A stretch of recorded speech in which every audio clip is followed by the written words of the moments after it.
Tom Kidney sets the SoFi Centre alight. Atlanta beats struggling New York Golf Club. More trouble on the PGA Tour for the 18 as the 18 withdraw from the Farmers. World number 1 Scotty Scheffler's back this week at Pebble Beach. Alejandro Del Rey wins his first DP World Tour event. Will Patrick Reed take victory in Bahrain? Garcia's paid his fines and is back on the DP World Tour soon. Will he make the Ryder Cup team? Rick Shields signs with Liv. There's a new Phil Grant in town, and we discuss some of our golf course irritations this week on Here We Golf.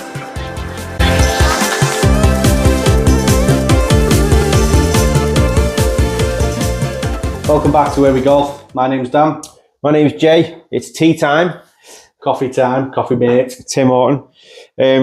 Podcast date. Here We Golf. Yeah, welcome back. Nice to have you here. For those who are watching, and for those who are not. Yeah, many who are not.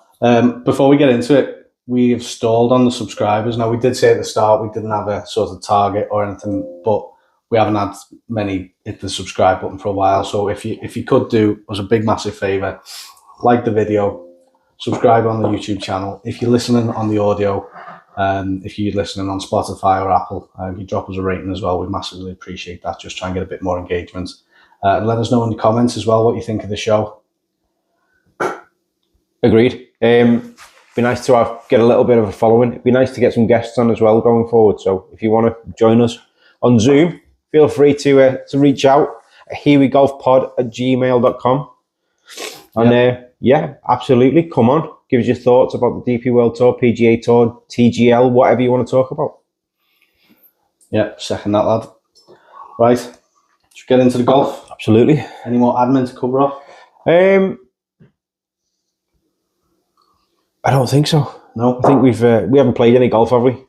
Nope. Storm Eugene or whatever his name is. Owen. Eogan. It was an Irish name, I think, wasn't it? Yeah. Yeah. So more bad weather. So last night we've got to get straight into TGL. I think so. Last night was absolutely epic.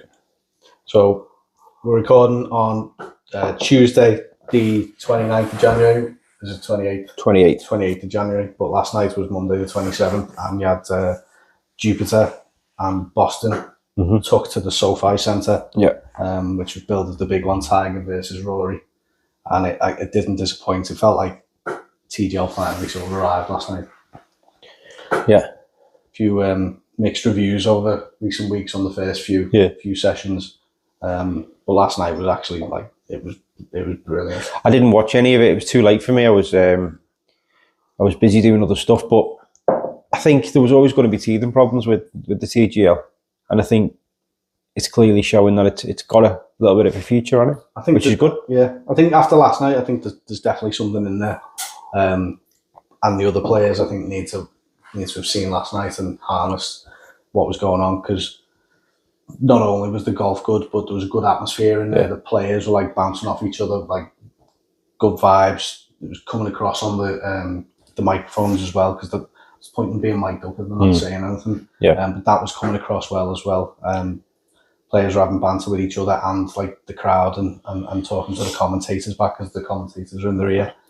So there's so much more going on than the last few weeks, and it was quality, and it went all the way as well. It was the first time, so it was the fourth match they've had so far. It's the first time it's gone to overtime as well. Yeah. So it was a draw, finished 3-3 in regulation time, and then they had this like a penalty shootout nearest the pin. Yeah. So it was like 1v1 nearest the pin. Whoever won that, they get the point, and obviously it was best of 3. Yeah. And Jupiter ended up taking it. Got themselves off the mark after getting absolutely pummeled by LA a couple of weeks ago. Yeah. Well, it was always, as I said, it was always going to have teething problems, but hopefully I'm going to catch the highlights today, I think. Yeah, definitely worth a watch. It was good use of the hammer throw as well. Yeah. Like, we'll come on to it last week in a sec, but there was a lot more back and forth with the hammer, which makes it interesting, because it puts a bit of jeopardy on whether there's people out there questioning whether or not. With the hammer, you either, if you accept it, the hole becomes worth double points, or if you reject it, you forfeit the hole and lose that 1 point. Yeah. So there's a bit of jeopardy there as to whether, right, do we just accept that we're going to lose the point here, or do we sort of take it on? And that had a massive impact last night. There's a scenario where Woods had like a 7-footer to halve the hole, and McIlroy threw the hammer down. So it was either Woods rejects the hammer, gives up the hole with the 7-foot putt ahead of him, or accepts the hammer, has to make the 7-footer to get to halve the hole. Otherwise, McIlroy's team takes 2 points. Yeah. So it was huge. And then what happened? So McIlroy had a 9-foot putt to get them into that position, hold it, and then they came up. I think Myron Tom Kim came up to Tiger and said they just thrown the hammer. He said accept it. Like there wasn't even a split second of debate in his mind. Accepted it. Drained the putt. It was class. That's awesome. It was proper like dramatic. How did Rory come across? He was good because he's a bit stiff, isn't he? Yeah. But he was a lot more relaxed last night. He come across all right, I think. Yeah. Was it dynamics between him and Tiger good? Yeah. No nerves, like. No. Whenever you're playing with Tiger Woods, I think there's nerves, isn't there? No matter if you're playing cricket with him. About him, yeah. He's just got that something about him, man. Yeah. So, but like, you think with Tom Kim was on their team last night. He replaced Homer, and Tom Kim was like just absolutely up for this. Like, I think he showed a bit from like he's a completely different generation. He's a young kid, and he was like, this is class, and he proper embraced it. And he's there chest pumping Tiger and like, going up to him. And so even though Tiger has got that aura in that moment, like they were all on the same sort of level playing field and all having a good laugh. It's less stiff as a game, isn't it, than actual golf. Golf's always been a bit of a stiff. Yeah, and he almost held the chip. I think he had a chip. I don't know if it was to halve the hole or win the hole, and that just kind of went by. And it was really good to watch. And then Jupiter won the shootout at the end, 2-0. What about Atlanta? So there's been 2 matches since we last recorded, hasn't there? Yeah. My team aren't doing very well, are they? No, so that's 0 from 2 for yourselves, the New York Golf Club. I think I knew that was happening, to be honest. I did predict this because looking at the teams, it was a bit of a men v boys, wasn't it?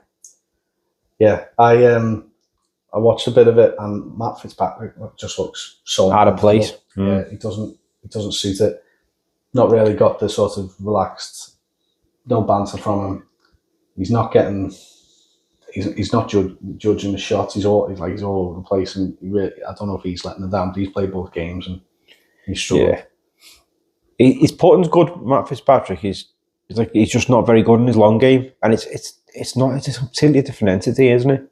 Playing on a sim, we found that when we played last week on the sim. It's totally different. You don't know where you're hitting the ball sometimes, so you might need to just get used to it. In the bushes. In the bush, you have no idea if you actually got a branch in front of you or not, so you just hit an open one. But yeah, I mean, they didn't have that problem.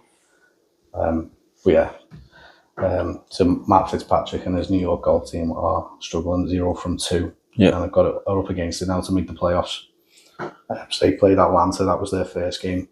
Yeah. It was a 4-0 whitewash. Yeah. Who have we got coming up then?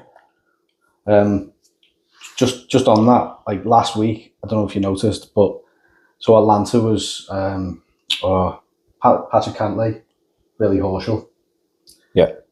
I can't for life remember who the third member of the team was now. It was Justin Thomas. Yeah. Justin Thomas, because obviously he shot lights out. Yeah. But they didn't throw. Atlanta had the hammer to start and didn't throw it all game. They didn't get thrown once. And there was a clip of Cantley getting Horschel and Thomas over and saying, if we don't throw this, we stay ahead, then what's the point of us throwing it? Because we're just giving them the opportunity to get back in. So that said a lot about him and how boring he is. He did miss the shot clock though. Last night we had the first shot clock violation. Tiger Woods was over like a 10-foot putt, and he had two timeouts left as well, and let the shot clock run down. Bloody hell. Just really weird. He was stood over the putt for ages. I was kind of watching and thinking, you've done this to try and create a bit of like conversation. Yeah. And you've done this on purpose, because there was no reason Like, Couldn't have just did the putt. In the stadium as well, he got the heartbeat when it comes down to 10 seconds. It's like boom, boom, boom, boom. There's no way he couldn't have known that he had to. That wasn't his 7-foot hammer putt. No, just a normal putt. Another putt. Yeah, I can't remember what was on it, but yeah, it took too long. Yeah, that was TGL. It's stepped up massively last night, and I'm looking forward to it kicking on. And the schedule coming up for the TGL as well is getting a bit crazy. Yeah. So they've got games on. I think there's 3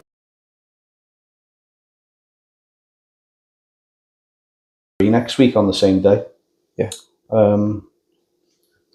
It's a lot of travel in it for these guys. They were playing on tour as well.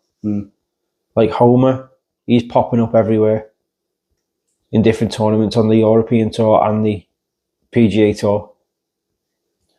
Well, we'll get on to him because he just he didn't finish the Farmers this week, did he? Maybe he was knackered from all his travel. Probably. But yeah, so next week on the TGL Monday, we've got 3 matches. 1 p.m. Eastern time, which is 6 p.m. UK, so we'll actually get a game in at the normal time here. Atlanta against LA. Yeah. Both unbeaten. Your team. 3 hours later, 4 p.m. Eastern. So what's that? That's 9 p.m. our time. Watch that one as well. Yeah. Atlanta play again, back to back. Just realised Atlanta playing back to back matches. What, on the same day? Same day. Oh yeah. 1 p.m. 4 p.m. So the Bay. And then to the Bay. And then the Bay go on to play Boston as well in the 3rd match of the day. I suppose it makes a lot of sense though for them to play back to back, given the schedules these guys have got. I'd love to have got tickets to that one. And yeah. That'd be class, wouldn't it? Just sitting there for like 6 hours or whatever. If last night was anything to go by anyway. And then the following day on Tuesday, we've got Jupiter against New York. Yeah. You guys need to win that one. I think we're going to change it. We're going to be a turncoat.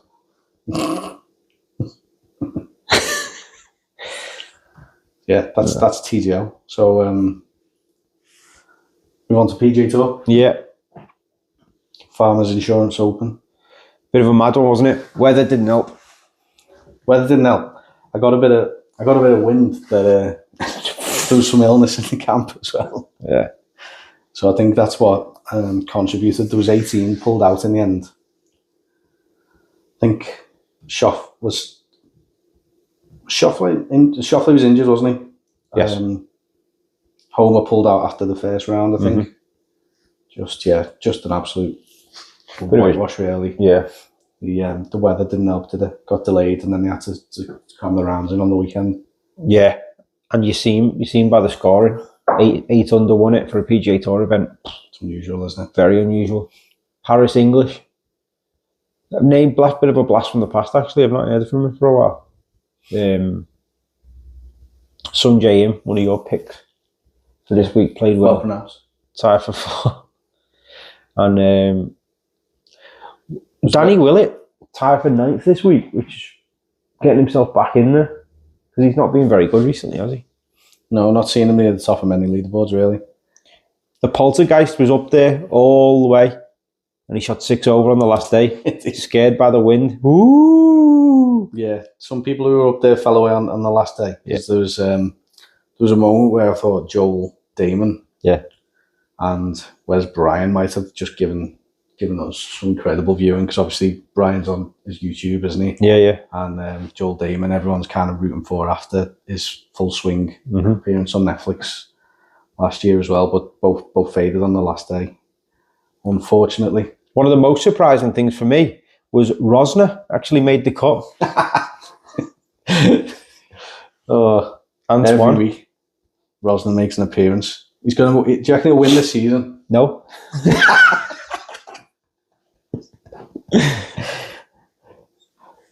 I've nothing to add on one. I can't remember what tournament it was, but he was a massive letdown just before Christmas. He was. He was like the favourite, top of the world rankings, wasn't he? Was he? Well, I think it was the one before Mauritius. Yeah, it was.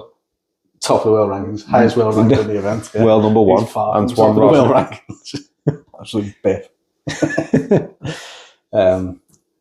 But yeah, Matsuyama as well. Why? Ludwig Oberg was back. Yeah, I know. He 7 over back last day, wasn't it? Mm-hmm. I like the pronunciation. 63 on the opening day. thought he were going to justify the bookies' odds and just steamroll everyone, but don't know if the illness got the better of him. But he's had a bit of a rough final 3 days. Thigala struggled as well. Yeah, not too many big names really. I'm not a fan of Thigala, you know. Not a fan. Swings. This is my LA golf club. His swing is mad. So There's so many compensations with his swing. I've been reviewing his swing recently. I've been reviewing swings in general, just for a bit of background. Yeah. Just to see how we can improve our swings. So that's been my sort of this week's sort of thing. I know I'm going off piste here, but you know, Thigala brings it up, and then he's back here like this, bringing it down. I mean, it's very unique, but I just don't know how much his back's going to take going forward. And that was a pointless segment, but all right. I was disappointed Chris Ventura didn't get it all in one. It's just been a headline that wrote itself all over the place, wouldn't it? Ace Ventura, whole detective. Yeah, that's the Farmers Insurance Open. Harris English, up to 35 in the world. Yeah. Gets himself a 5th in the Ryder Cup standings for the USA as well. So, I mean, it's early days, and he's not going to likely to stay there, is he? But that gets him guaranteed into the Masters and the PGA Championship. Yeah. So, very good week for him. Have you ever seen Men in Black? Yes. You know when the guy, the first one when he turned into the... Tommy Lee Jones? No, when he turns into like the zombie, the first guy. Oh yeah, he looks like Harris English.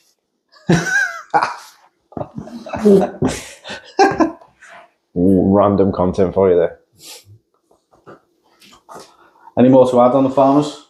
No, I didn't watch any of it. No, because it's a PGA Tour. Well, you might be a bit more interested in this one. Probably still won't watch any, but Pebble Beach, AT&T Pro Am.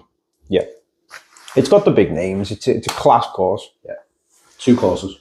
Yes, actually, yeah. Where's the other one? Spyglass. Oh yeah, Pebble Beach and Spyglass. It's pretty much as good as a major field as you're going to get. I think they're all playing. All the top well-ranked players are playing, apart from Bryson, obvious reasons. Scotty's back, first appearance of the year since he injured his hand. Some sort of freak injury, didn't he? So he's got himself back fit and ready for this one. Yeah. Rory, Morikawa. I think is Schauffele playing actually, or has he ruled himself out? I don't think Schauffele's playing. I think he will still be injured. Pulled out a couple of weeks ago, didn't he? Yeah. And he didn't play in his TGL game. So I think he's injured. But aside from him, top field. Do you think got any surprises in store? Do you think Scotty will? I think Rory will do well. I think he's in a rich vein of form. It's got to be between them two, isn't it? Though I don't think it's. He's just gonna, like he always does, start slow though and get it going too late. I think he's. When you're playing in America, though, he can do that because I don't think it's as difficult as the courses he's been playing. Pebble Beach, so if there's a bit of wind like last week, yeah, it's right on the coast, isn't it? Anyone's game, yeah. I actually played Pebble Beach last night. Wasn't not last night, it was the night before actually on the PlayStation. 2K25. Yeah, 2K23. I'm still back in the doldrums of that. It's a class course though. Did you get on the dance floor on the 7th? I actually shot a 63. Yeah. That's how realistic that game is. Right. Any thoughts on who you think might do well this week in that then? Yeah, Rory, Scotty. Hard to look past. You reckon? Yeah. So I think Justin Thomas has started playing well again. He's started easing his way back into the reckoning. Yeah. And I read the stat yesterday that over the last 4 years, so since 2020, that Patrick Cantlay has the best scoring average in this tournament. Really? Oh, right. Slow bastard. But he might be one to keep an eye on this week if you can keep your eyes open. Yeah. Because he will bore everyone to death. Yeah. But he might just get it done because he's seems to like it around here. I just want to see Tommy win on the PGA Tour. He's got to get one eventually. He's been around there too long. He would. He'd win it if his putting was any good, but it's not. So he won't. If the wind gets up though, he's got the game to put himself in positions whereas others might struggle. Yeah, you've got to be an all-rounder though, and he's not at the moment. Like he's I don't know whether the claw grip's working for him, to be honest. Who am I to give advice? I agree. But so yeah, I'll probably, even though I can't stand him for his slow play, probably go and his views on being paid for the Ryder Cup. That's debate for later in the year. I'm probably going to lean towards Cantley for this. Fair enough. Yeah, I'll definitely be watching it. Yeah, so it's Pro Am over the first 2 days. Yeah. And then just the pros on the weekends. No cut. All 80 players will play all 4 days, providing they don't just have enough of the wind and cry off again. You never know. There's a few viruses going around, isn't there? Jordan Spieth's back as well, actually. Yeah. Yeah, he's got a sponsor exemption into this along with Ricky Fowler. How do you feel about I don't know. I think there might be more deserving players who have shown a bit of form and can probably be sitting there a bit aggrieved that they've not been selected. But you can understand from the sponsor's perspective. Money talks, doesn't it? Yeah, they want to get the ratings up and get the big names in, don't they? Yeah. Where is Pebble Beach? It's California. Honestly, could San Francisco. It's not far from San Francisco, is it? California. Just trying to. San Francisco. I'm trying to find out the time difference in San Francisco.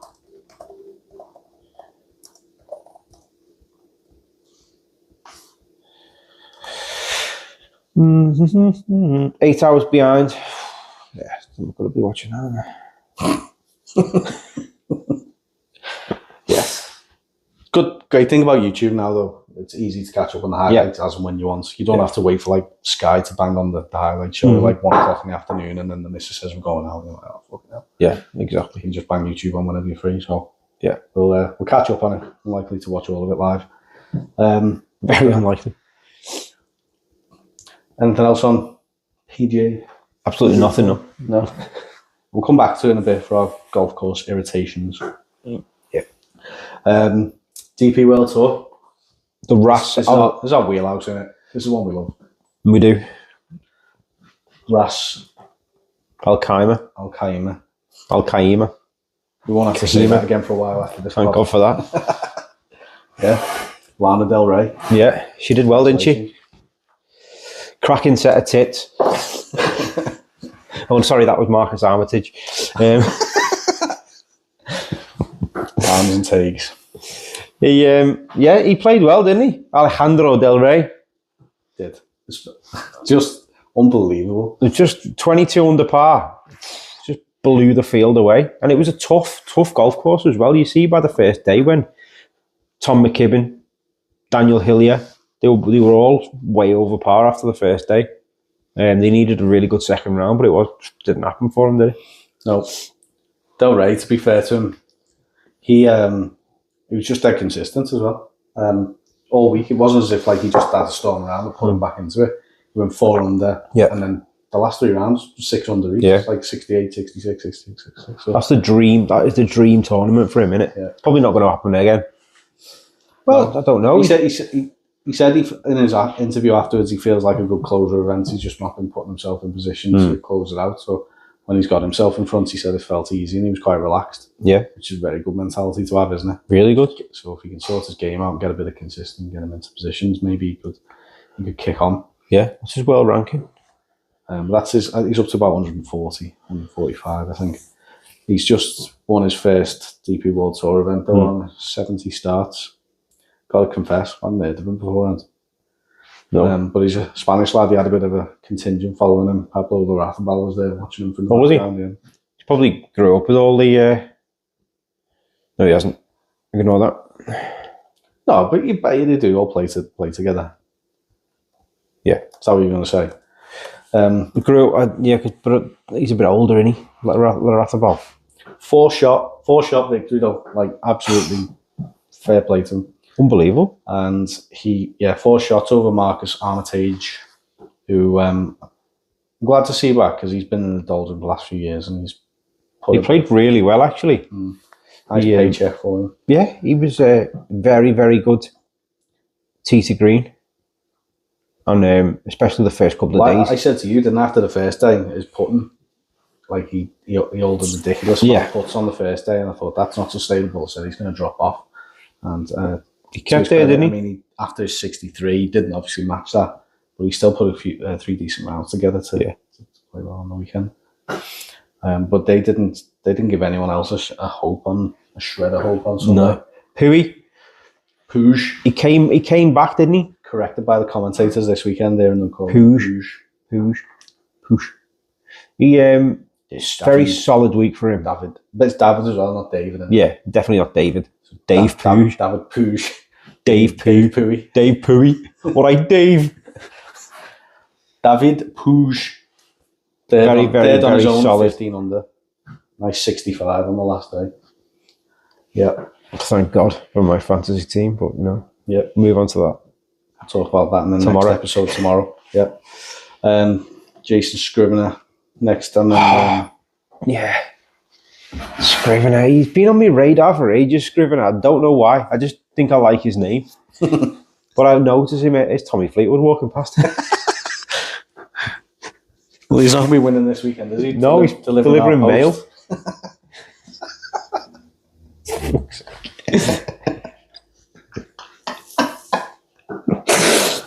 Good spit there, Joe. Shorts as well, 5 degrees outside. I know. 7-9 in his bag.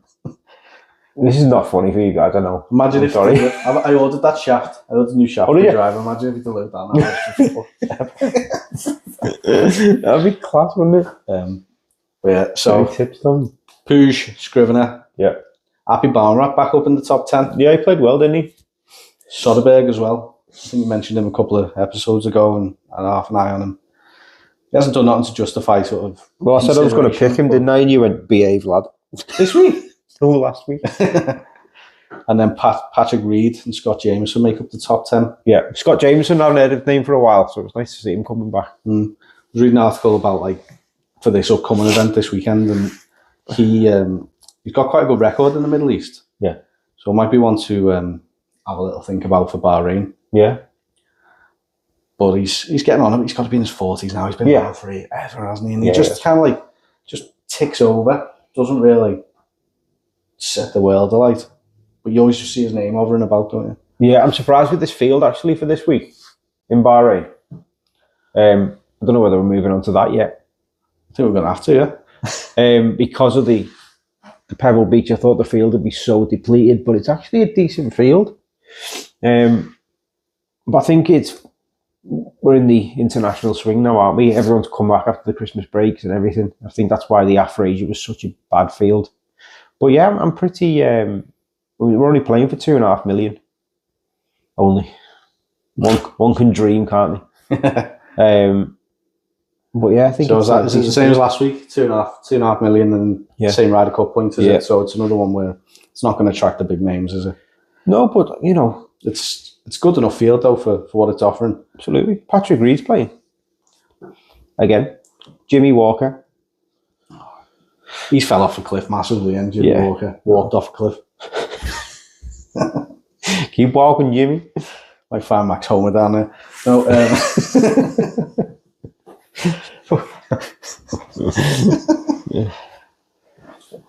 Not to episode 3 there. So we got. Let's have a look at the sort of highest world ranked players. We've got Ollison again. Ollison's back again. Another good performer in the Middle East. Mm-hmm. Historically, he's done well there.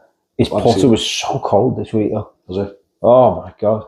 Didn't see much of him really, because what I saw was kind of mainly focused on the Friday. He was. I watched quite a bit on the Friday, and he was just he had a putt for birdie on pretty much every hole from within 10 foot, and he missed. Not dropped. And then I think it was about the 10th hole. He just holed this absolute snake from off the green. It's like, what? Like, how's that work? But he wasn't putting. So if he gets his putting sorted, he was playing really well. Can't TT be Green. bowling a snake, lad.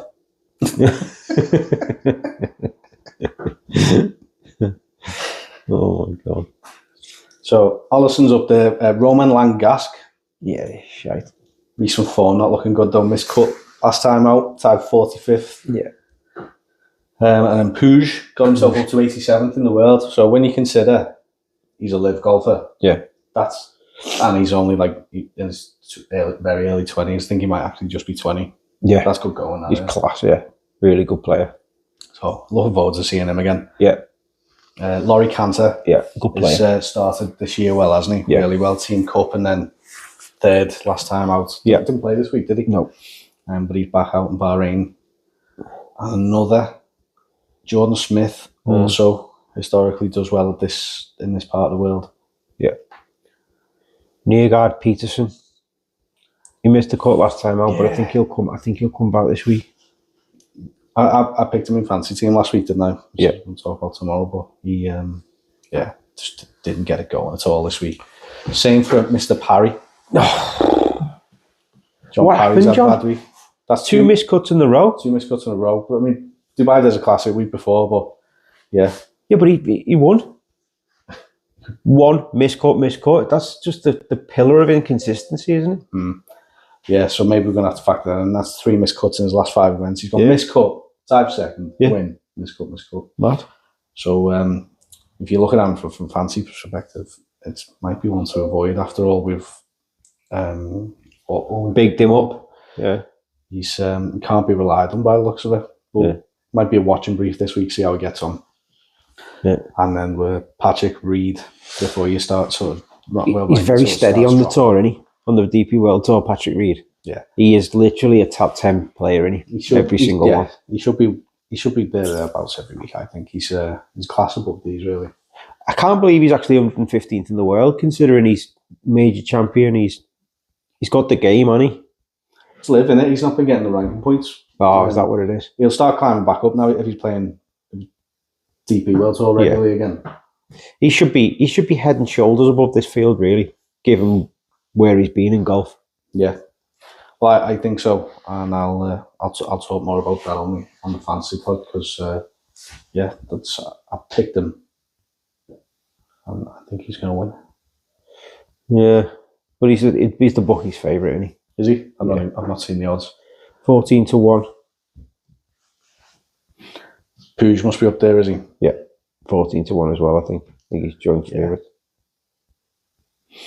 Puig, Reed, Allison, they're what the bookies are leaning towards. So they know the stuff as well. The bookies, they have a lot of insights, don't they? And, So that is the Ras Al Kahimah covered off. We've got Dylan Fratelli's back as well. He won this last year. Yeah. But I mean, what he's done since? Do you know what he's done since? Probably worked in his father's restaurant or something. He looks like a pizza boy, and I just don't think he's. Sorry, Dylan. His last really 4 starts: 31st, 47th, tied for 10th, tied for 50th. So I'm not. I'm not going to be backing him for a defense of this title. No, that was really mean. Anyone else? You and Ferguson, your little mate. No, missed cut last week. I was annoyed with him last week. Naughty Ewan. Naughty.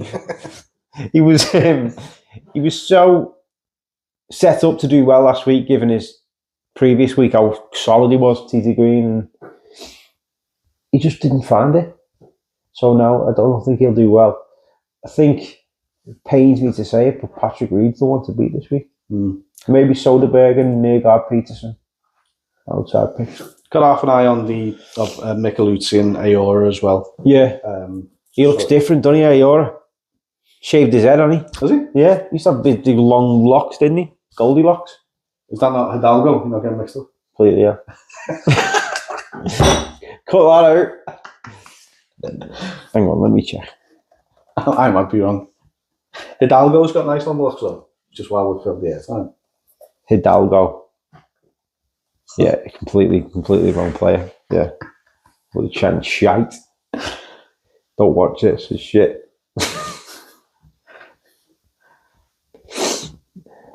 So that's the DP World Tour covered off. We'll see how they get on, and we'll analyse the outcome of that in next week's show. Yeah. Next on the agenda is. I thought you were going to tell us. Yeah, I was. Sergio Garcia. Sergio Garcia. No, love to see it back on the DP World Tour. Not till July, by all accounts. Yeah, he's trying to fit it into his schedule. Obviously, he's got his live commitments. He's paid his fines at last. Bit Perfect. the bullet. Swallowed his pride. I miss seeing him out there though. He's growing up. He was one of my favourite ever players. Really, I thought he was just. He had the persona. He had the game. Seen him live so many times, and he's just class. His ball striking is unbelievable. Yeah, it's so good. Remember when he used to have the little anxiety, didn't he, over the ball every 5 minutes? Yeah. Remember that? But yeah, it's nice to see. I can't wait to see him back. I think when you go and play on live, if you don't keep up with it, the tournaments aren't that close together, are they? No, so they generally sort of have a couple of weeks and then a couple of weeks off. Yeah, so it's not. Depends how much he's prepared to commit to it. It's not widespread news as well at the moment, live, is it? So you don't see a lot of it in the papers or on socials. I think it's more, it's a bit shadow banned. So, yeah, I mean, they start back up next week, I think. Yeah, second week. I'm looking forward to it. I'm going to get into it this season. Yeah, we were talking about the running a fantasy league as well, aren't they? Yeah, not played that before, but we're going to have a delve into that, and we'll cover that off on probably next week's fantasy podcast. So just keep it, put it out there if you're interested in, put it in the comments, and we'll add your name to the list. Yeah, we'll see if there's a mini league option. Might run a mini league alongside the DP World Tour one as well, just for a bit of interest and see how it goes. Definitely. Yeah, just on Sergio, so he's paid them fines. He's looking at coming back onto the DP World Tour in July, and other than he's had his Masters win, didn't he? Yeah. Was it 2007, something like that? Yeah. And because he's been on live and not getting his world ranking points and that, he's not exempt from any of the other majors, so he's going to need to qualify for them this year. So he will do. Yeah. Yeah. He didn't get any Open last year. I think he's shit the bed at West Lancs. Oh, did he? West Lancs or S1E8? He was up here anyway. Was he? Trying to qualify, yeah. No, I didn't know. Get him. Well, we'll see. I was at work, otherwise I'd gone down to watch him. Yeah, absolutely. But do you reckon, so if he's only coming back to the DP World Tour in July, I think you've got until the end of August to get your Ryder Cup qualification points in, or late August. So he's given himself about 6 weeks. Do you reckon he's going to make it? Or is he just trying to put himself in the eye of like Luke Donald and say, listen, I'm behaving now, consider me for a pick? Yeah. Ryder Cup's the dream for these guys, isn't it? Yeah. Especially he's had so much. He's not like pulled up any trees on the. I don't think his head was in it though, to be honest with you. I think he's made enough money, hasn't he? So, but he probably wants to get really back into it, doesn't he? Him and his fireballs. Yeah. Well, we'll cover live off in a bit more detail, but he had Thomas Peters on his fireballs team. And Thomas Peters has just joined the 4 races in the closed season for live. So that they're interesting because they'll be stronger this year because they've got DJ Reed, Harold Varner the third, and now Thomas Peters as well, so it's a bit stronger. Yeah, we'll cover them all off ahead of the opening week on the live season. Yeah, exciting. I'm going to get into it this season. I just hope they come over here a bit more. I mean, they had the JCB last year, didn't they? The schedule's out, just the one in the JCB again. But we're going to try and get to that this year, at least for one day. Just drive down it. Yeah, see what it's all about. Yeah, we're going to go to the JCB. I've decided in July. Big news, YouTube this week. Enormous news. Whether you like the news or whether you think it's great or not, it is pretty big. Yeah, it's massive. Rick Shields, the OG of YouTube golf. I think many would agree that that's the case, isn't it? Yeah, absolutely, yeah. Has joined Liv as their official content creator. So we talked last week about the teasers that he kept putting out. Thought he was releasing some sort of movie. But yeah, he left a couple more sort of Easter eggs out there, and it became quite clear, I think, towards the end of the week. That with the jacket. was Liv. The jacket. And apparently he's going to play the courses every week, isn't he? Yes. So his content's going to be like, with probably one of the golfers location of each event. Yeah. And he's mentioned 2v2s as well. Obviously, we don't know much more about that, whether he's going to be involved in them 2v2s or presenting them or what. And then he's talking about 10-shot challenges as well. Which is mad though, isn't it? It's a massive payday for Rick Shields, but it's also a massive commitment as well, having to travel on tour every week, like around the world. I mean, he's not.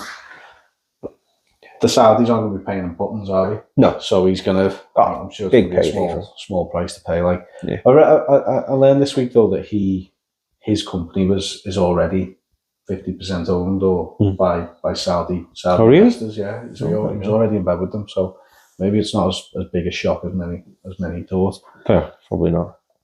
But yeah, so he's made huge strides. So when we were talking about him getting riled up, and I'm sure he's not anymore. No, he doesn't care about us. Distant memory. I just long in the rear. We'll start throwing Easter eggs out. We've been we've gone into bed with Dunlop locos. Slazenger. And then there was other big news on the YouTube front, wasn't there? Yeah. The Mitchell brothers. New Phil and Grant. Yeah. On the scene. Both bald heads. You're doing a bit of a Gino impression again then. Grant Horvath has announced he's basically teamed up with Phil Mickelson. Step brothers. Doing some sort of 2v2 content on YouTube. Unbelievable, that, isn't it? Yeah. Just put the first episode out yesterday with the Johnson brothers, AJ and DJ. And that was, I've just watched that now. It's different level content that now that the pros are getting involved, absolutely. It's just perfect. Mickelson he's absolutely nailed it, Grant Horvath. Oh yes, he's took the mantle. I think Rick Shields needed to do something, to be honest, to keep up with it. We were saying before, Mickelson's brain in the just an insight into his brain when he's mic'd up and he's actually talking a bit more freely. You don't hear it in the pro events, do you? You don't hear what they're thinking of the conversations with the caddies. No. And just to hear like the absolute every shot, the way he analyses the shot, it's not just a case of what's me like and how far and wind, which is kind of as far as I go really. He's also the grain and like all sorts of different variables, especially around the green and his putting and stuff. I guess that's why he's such a master around the green with his chipping and that, because he's analysing like the grain and he's talking about the radius of his. Mad that, innit? Like I literally get up to a ball and go, probably about a 7-iron here. That's about it. So, maybe I should take some tips off Mickelson there. Yeah, but it was really interesting to watch, and it was a good match, and there was a good bit of back and forth between Phil and Grant and the Johnsons as well, so that's worth a watch if you haven't yet. Yeah, so that's enough about EastEnders. Wait, hey? Enough about EastEnders. Let's talk golf. Sounds like an episode of EastEnders, doesn't it? Yeah. Phil Grant and the Johnson brothers. Stay, get out of my pub. Anyway, and finally, I mean, we all love golf, but it does our heads in as well, doesn't it? What would you say? What's your biggest irritation on the golf course? Have you got something like you just needs eradicating? Shit greens. First of all, I hate shit greens. Right. I hate people on golf courses. Yeah, I wish they just leave me alone to play golf. You know when they get up your ass and they fire warning balls at you? Fucking hate that. So you're guilty of the slow play, are you? No, I play really fast, but when people don't give you the time, when you get on the tee and you're early anyway, you tee off, and then you get to the fairway and they've already hit the ball. It's like, come on, give us, stay behind, at least 10 minutes behind. I know it's not practical every time, especially in summer, but yeah, and slow play.